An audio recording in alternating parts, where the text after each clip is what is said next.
जब कोई स्त्री गर्भवती होती है तो उनको उस समय भागवतम श्रवण करना चाहिए। उद्देश्य यही है कि जब से एक आत्मा हमारे यहाँ घर में आए तो हमारा कर्तव्य है उसको भगवत ज्ञान देना। इसीलिए ही आत्मा को निमंत्रण दिया जाता है। शास्त्र में कहा है कि अन्यथा किसी को माता पिता बनना नहीं चाहिए।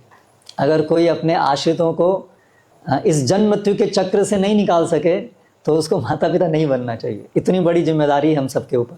तो इसलिए वैदिक संस्कृति में गर्भ से ही शिक्षा शुरू हो जानी चाहिए। गर्भदान संस्कार और गर्भ के अंदर से ही शिक्षा, क्योंकि ये जन्म मृत्यु के चक्र को तर पाना बहुत मुश्किल है। हमारी आसक्तियाँ इस भौतिक जगत के अंदर बहुत अधिक होती हैं।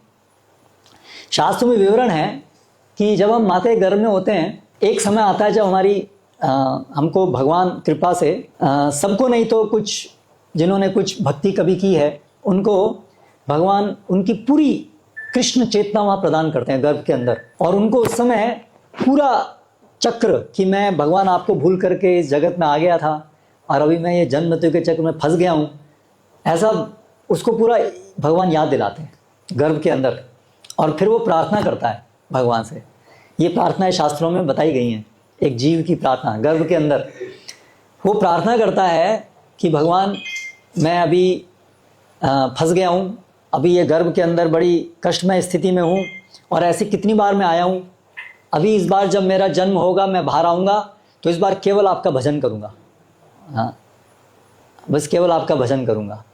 लेकिन होता क्या है, जब बाहर आता है तो वो जो कष्ट होता है उसको, उस कष्ट में वो सब भूल जाता है। हाँ, जब बच्चा पैदा होता है हम सब रोते रोते पैदा होते हैं, तो उस समय सब भूल जाते हैं, बस फिर रोते हैं और फिर उसके बाद अज्ञानता में दोबारा से ढक जाते हैं।